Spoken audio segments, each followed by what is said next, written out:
Bagaimana kau muncul kata damai kalau belum perang? Loh, ini saya Bagaimana kau muncul kata damai kalau belum perang? sedang jihad ini. Perang dulu baru damai. Jihad tuh nggak harus pedang toh. Kapan Aduh. damai itu?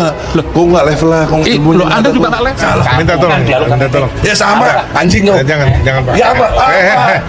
Egy Sujana, Allah pernah ajarkan kamu membinatang-binatangkan orang, menganjing-anjingkan orang, apalagi ditonton publik sedang diskusi? Pernah nggak mengajarkan seperti itu? Egy Sujana, biar dengar. Kau mau diskusi sama aku, tunjukkan Tuhanmu mana, Allahmu mana.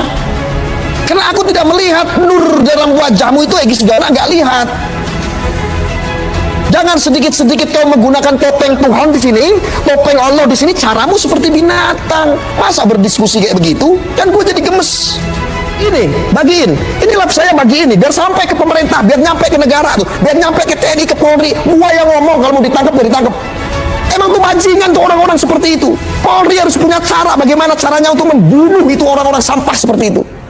Berkekuatan hukum tetap dan mengikat, maka konsekuensi hukumnya ajaran selain Islam harus dibubarkan. Ajaran selain Islam harus dibubarkan. Indonesia sejak dulu kala tetap dipuja-puja bangsa. Kalau kamu gampang percaya jadi orang, berarti kamu ya apa bedanya dengan ahlul fitnah atau sifat dajjal? Ini orang-orang sekarang semakin kesini bukan semakin pintar, semakin bodoh. Orang makin kesini tidak perbaiki akhlak, malah pada mabok agama. Lu getol amat sih, lu ngaku-ngaku orang beragama, tapi kelakuan-kelakuanmu masih kayak begitu. Saya tanya, Allah mana Allah? Tuhanmu mana? Saya tanya, bisa tunjukkan nggak ke saya Tuhanmu mana? Sok-sokan kau ini untuk kepentingan pribadi ya. Sok-sokan kamu untuk kepentingan pribadi, kau selalu berlindung di ketiak atas nama agama kau. Otaknya otak busuk semua kau ini. Gak pantas kau ngaku-ngaku orang beragama. Orang beragama itu tidak seperti itu didikasinya. Emang perpencotan ini, perpolitikan ini kalau nggak jual agama kenapa? Nggak laku. Intelektual politik busuk kalau nggak menggunakan agama kenapa? Nggak laku. Lu selalu yang dipakai agama. Kayak agama tuh punya lo doang. Sifat dajjal, orang-orang sekarang makin kesini bukan semakin pintar, semakin bodoh. Orang makin kesini tidak perbaiki akhlak, malah pada mabok agama. Sok betul, lu ngaku-ngaku orang beragama tapi kelakuan masih kayak begitu, ujar Gus Arya kepada Egy Sujana. Saya tanya, Allah mana? Allah Tuhanmu mana? Katanya bisa tunjukkan. Ya, saya Tuhan yang mana? Jangan sok-sokan. Ini untuk kepentingan pribadi ya. Sok-sokan kamu kepentingan pribadi, selalu berlindung di ketiak atas nama agama. Egy Sujana ini ngaku-ngaku orang beragama. Orang beragama itu tidak seperti itu dedikasinya. Pencopotan di ini perpolitikan. Ini kalau nggak jual agama, kenapa nggak laku? Intelektual, jual politik. Politik busuk kalau nggak menggunakan agama, kenapa nggak laku? Selalunya dipakai agama-agama tuh. Agama-agama nggak lu doang. Banyak sekarang katanya punya Tuhan. Lu punya Tuhan nih. Lu punya Allah. Bukan sama saya. Mana Tuhanmu untuk saudara Egy Sujana? Sedikit-sedikit Tuhan, sedikit-sedikit Allah yang Maha Esa. Tunjukkan sama saya mana Tuhanmu sekarang. Aku minta kau tunjukkan sama saya. Kalau kau belum mampu menunjukkan Tuhanmu di hadapanku, gak usah sok pintar. Kau kelakuanmu aja tidak mencontohkan yang baik. Tuhan, tetapi Allah itu ngasih tugas sama manusia cuma dua. Jalankan perintahnya Allah, jauhi larangannya. Itu perintahnya Allah. Lu sok-sokan tahu semuanya, sok tahu lu semua dengan Tuhan. Mana Tuhanmu, tunjukkan sama saya sekarang. Karena apa? Engkau semua ini ya, termasuk ini Egy Sujana ini, kau tidak mencerminkan apa yang kau yakini Tuhanmu. Tuhanmu tidak pernah memerintahkan kamu untuk berkata-kata membinatangkan orang seperti anjing kau, anjing kau, anjing kau, anjing kau. Nggak ada.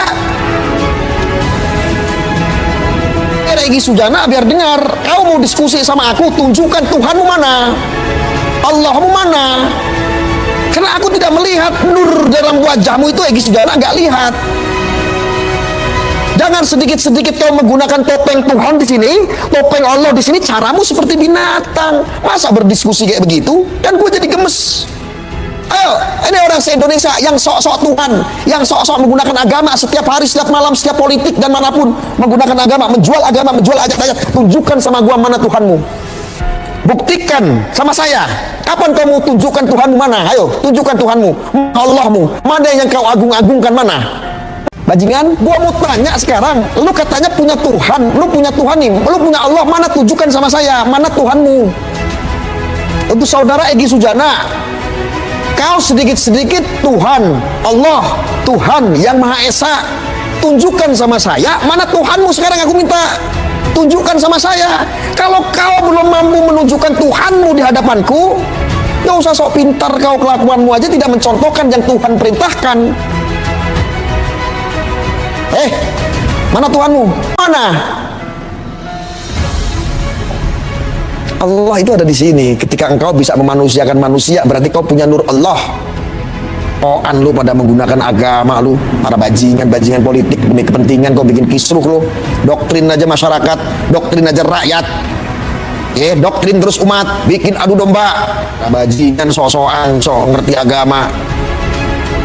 Hanya untuk ujung-ujungnya juga apa sih? Ujung-ujungnya juga pengen tenar, ujung-ujungnya juga sok-sokan, kuat-kuatan. Gak ada ajaran Allah kayak begitu. Mana ada Tuhan ngajarin kalian kayak begitu? Gak ada.